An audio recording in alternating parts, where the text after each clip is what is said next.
Hey guys, this video will talk about creating synthesizer pads using Ableton Live's Wavetable synthesizer. We'll cover the basics of programming a pad sound and also cover more in-depth techniques like modulation and layering multiple sounds together. You'll find chapter descriptions below on every topic we cover. And you can also get many of the sounds you hear in this video totally for free. The link in the description will take you to my Gumroad store, where I also have a ton of free content for you to try out, much of it related to Ableton's Wavetable synthesizer as well. If this is content that interests you, please consider hitting the like button and subscribing for more music production content just like this. I appreciate every one of you very much. And now, let's get into the video. So we'll maximize the display so we can see everything clearly. And you can see the first oscillator is on a wavetable where it goes from sine to square. As I push it up, you'll notice that break right where it goes from triangle passing into saw wave is the buzziness. We go to the amp envelope and push the attack and the decay to slower values. You can also mess around with the shape of these lines as well. I typically turn the sustain down to nothing, but that is kind of up to you.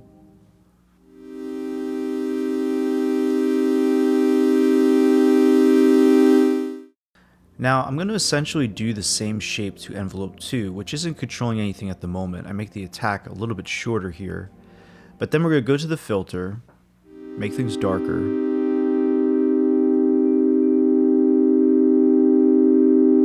And something people overlook is actually using the filter type. OSR sounds really good to me. You can use the drive knob to turn it up. And that sort of adds some distortion to the signal, which is really pleasing. Now the mod matrix will allow you to change most parameters on the synth. Just by clicking on them, you can see there's a bottom row that's getting added to the default parameters. I make sure that filter 1 frequency is selected and I tag it to envelope 2, which we just changed. Now this is a small value, so you won't see the filter move very much. If we turn all the way up to 100 though, now it really moves.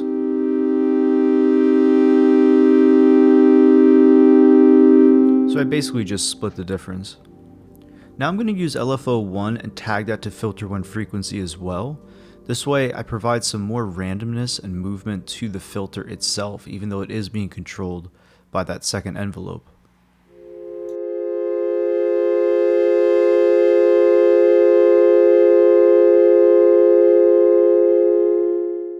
LFOs are fun to play with too. You can turn them up, see what they do.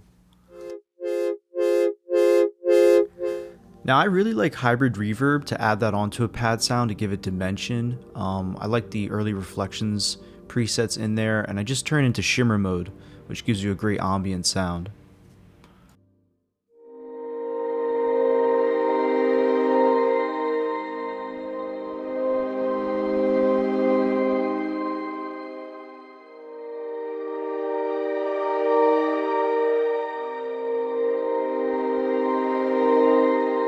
So the reverb obviously adds a lot to the sound, but we can add even more excitement using the third envelope on the oscillator position.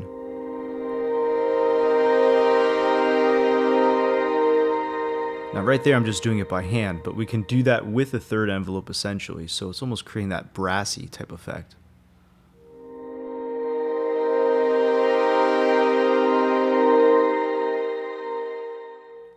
Now the actual attack and decay timings of the third envelope are up to you. You can see I'm obviously doing some guess and check. It's about listening to the behavior of that opening effect. As the oscillator moves up into the square wave, it gets buzzier, you add more high frequencies, it gets more exciting, but it's up to you what the timing is going to be.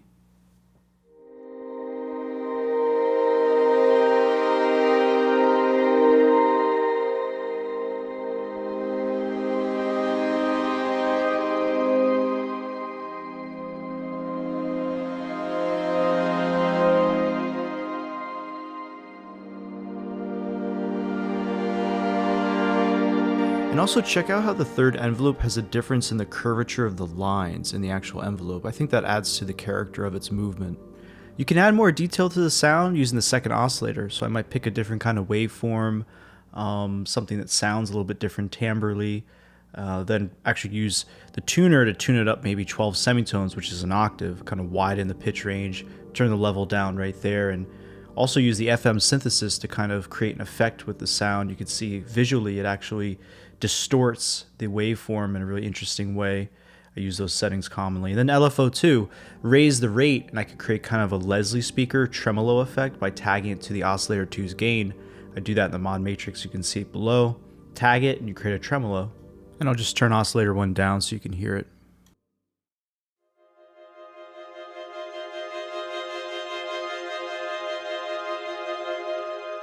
You could do the same thing with the pan on Oscillator 2, tag it to LFO2, create a more stereo effect.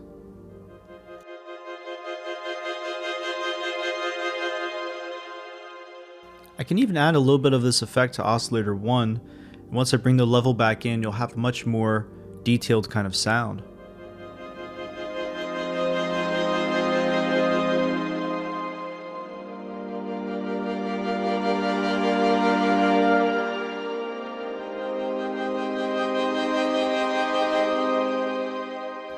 And then once you're using Oscillator 2, you'll notice how we used envelope 3 for the first oscillator's position to change. We could do the same exact thing for Oscillator 2. So tag it to envelope 3 so the position of Oscillator 2 changes as well.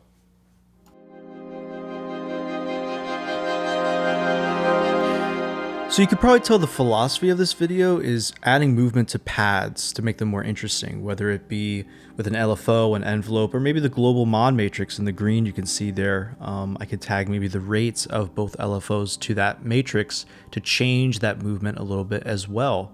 I can even do that to the frequency 1's filter to give it a little bit of random movement. You can see there's a random lane in the global matrix I can tag that to. Another trick I like to do is to add some actual pitch movement to the oscillators themselves. You can see the detune parameters right there, and if I run out of LFOs, I can just drag and drop one in from the audio effect menu, which essentially has its own mod matrix. If you go to the right hand corner button, that's basically a tagging matrix itself. You hit map, and I'll tag it to the detune on both oscillators, and you'll see immediately they start animated. They're moving quite a lot once you do that. And that's showing the LFO is already acting onto them. Once I have that, I'm going to actually change the values to something that's a little more realistic to what I want to do, which is less dramatic of an effect, because I'm kind of going for this sort of warble. You could pause the video anytime to copy these settings, but basically I'll set it to random, I'll turn up the smooth, and turn down the depth so I'm creating a more tasteful kind of modulation effect to the pitch. And now you can see they're not moving as much, but they are moving, and it's creating more waviness to the oscillator's pitch. If I decide to turn it up towards more like 50%, you'll get a very lo-fi sort of aesthetic.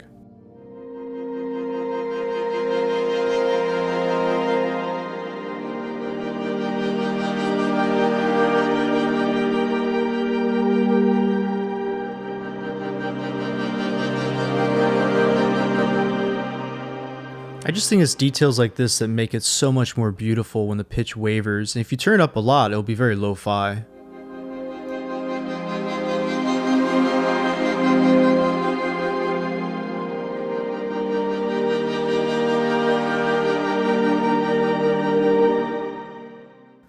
So here's another example of a patch that I've done, and it goes along with that same idea of using the envelope to control the filter movement. But you can change your oscillator type. I have the quad saw I put in the mid position. I might also use the sub oscillator at -1. I'll transpose it up 19 semitones to create a perfect fifth, which adds a really nice resonance to the sound because you're actually adding another note to what you're playing on the keyboard. You're not actually changing the envelopes that much. It has a slower attack in the amp, faster attack in the envelope 2. Envelope 3 I actually have a weird curvature because it's going to affect the position of oscillator 1.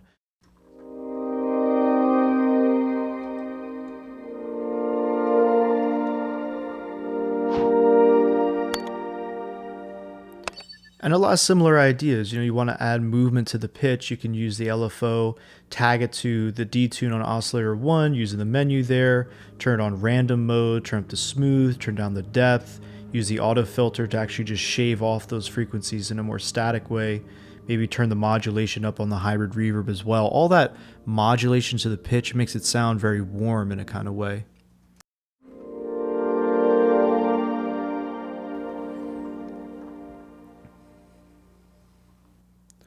Now, another thing I think is great is you can use the instrument rack to actually tag a second instrument with Wavetable. So I'll make a typical pad using a lot of the parameters we talked about in this video, but then I'll add something different like collision onto the instrument rack getting triggered at the same time, maybe throw a reverb onto it so I can use it as more of a spatial ambience kind of element, put on the big spaces preset, put it onto shimmer mode, make it kind of deep back in the mix, and then throw another reverb onto these things and mix them together.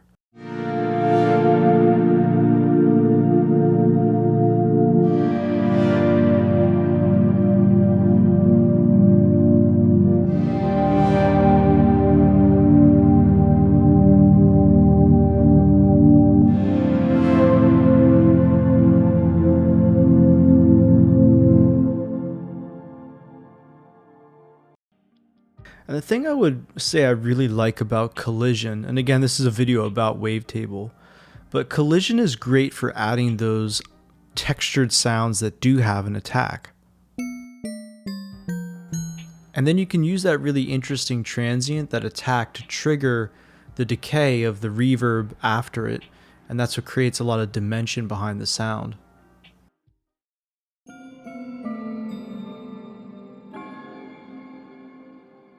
You're also adding that kind of dimension to the sound, so when you bring Wavetable in and start designing your pad sound, again, you can see I'm using all the same parameters we basically talked about in the video. You create this great layering effect. It really harkens back to like 90s style digital synth sounds.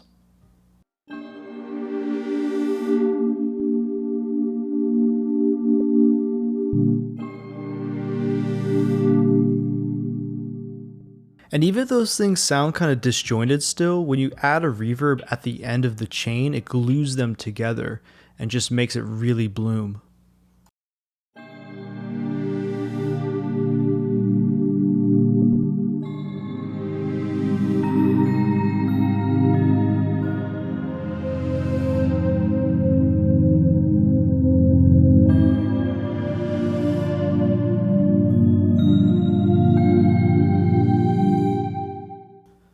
And again, collision is adding all that attack. So you can actually add a delay plugin like echo before the reverb inside collision to give it even more dimension and feedback to it.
So far we've talked about a couple of things when it comes to making pads. The first is the fact that you're going to choose certain kinds of oscillators for their sonic quality, but it's mainly the envelope, the slowness of the attack, the slowness of the decay. Now we're going to make a much longer sounding pad with multiple layers, and we're going to really use all these skills that we've learned so far to create something that's much bigger. First, let's take a listen to what this pad sounds like.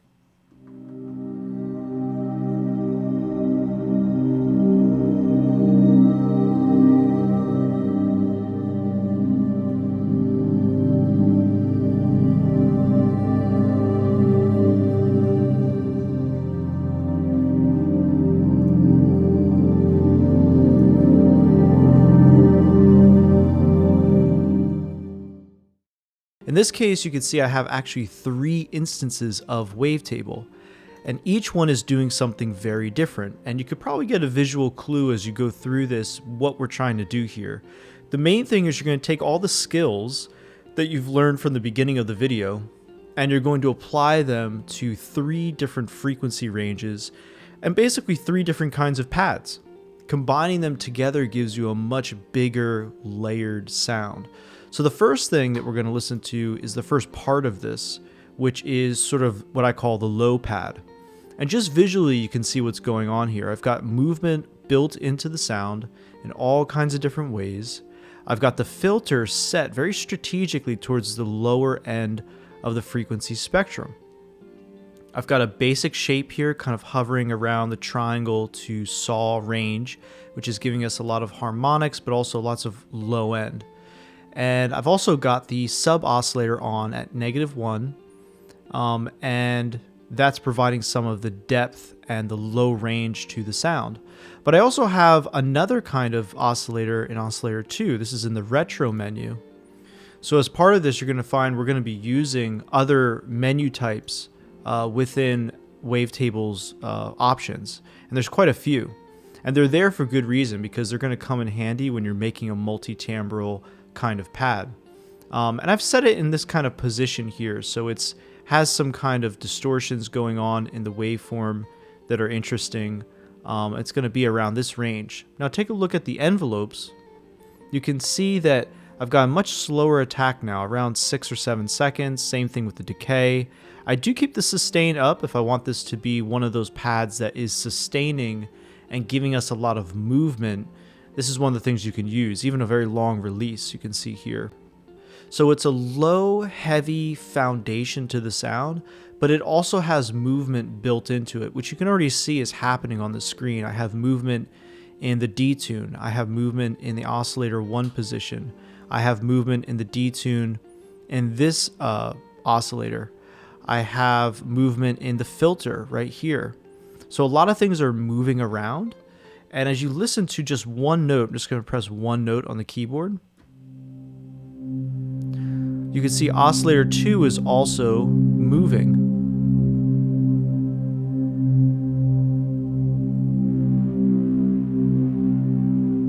And you can hear little moments of sort of light sounds happening.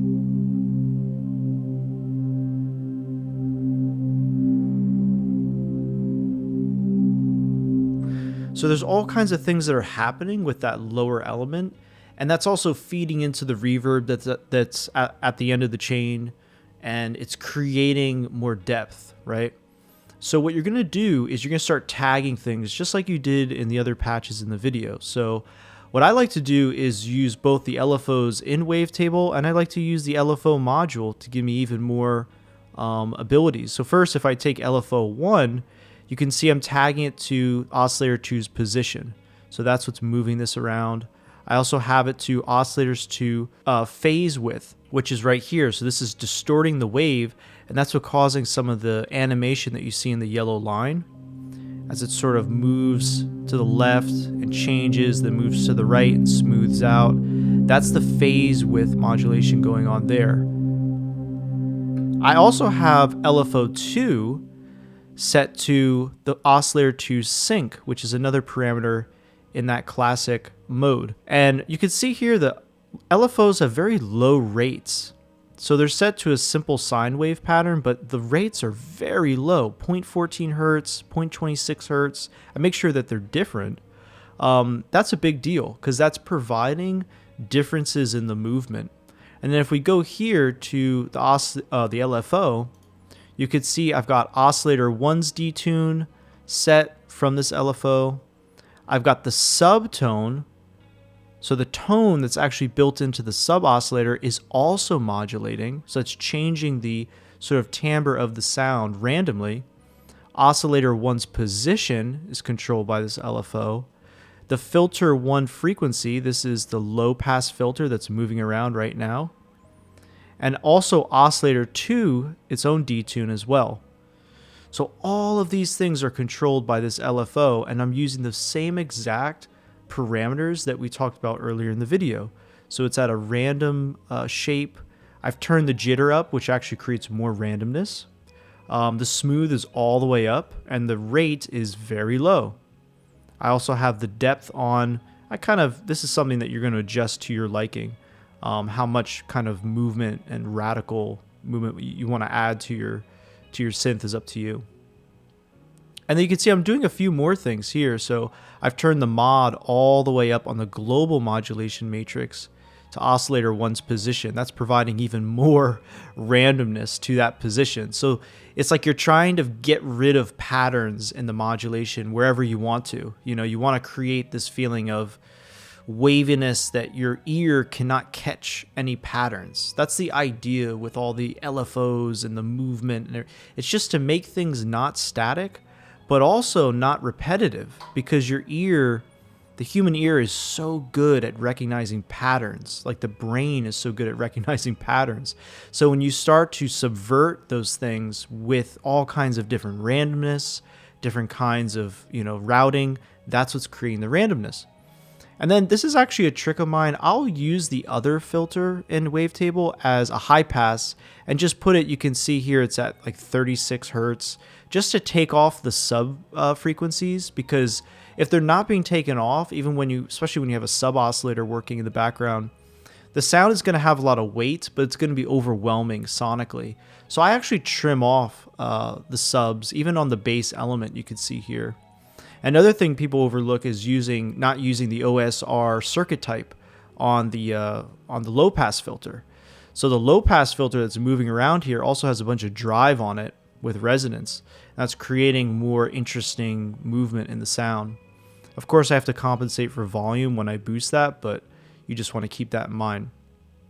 Now let's move on to the other part of the sound, which looks very different.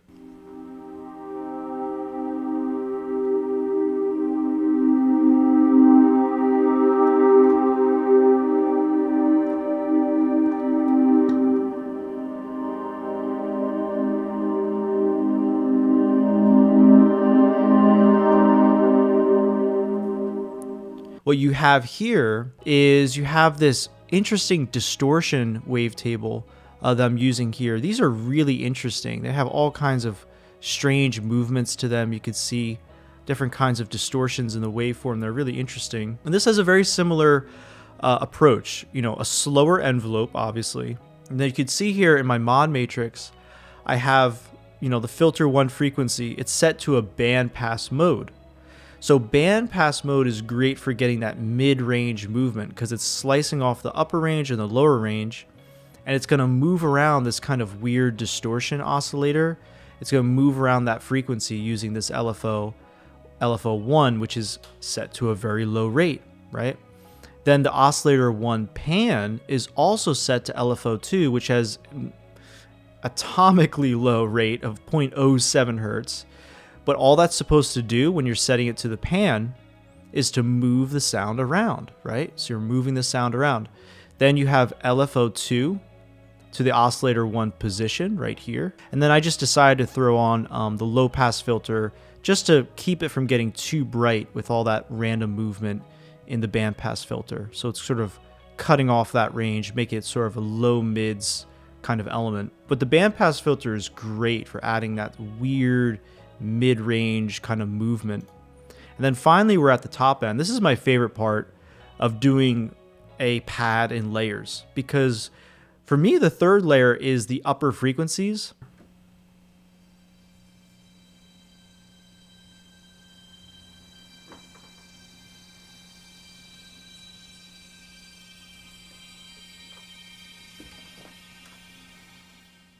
So the detail of the sound is almost obscured a little bit by the fact that you are listening to something that's going through a reverb, right? So if I turn the reverb off for just a second here, and I turn the volume up on this layer, listen very closely to what's going on in these two noise oscillators.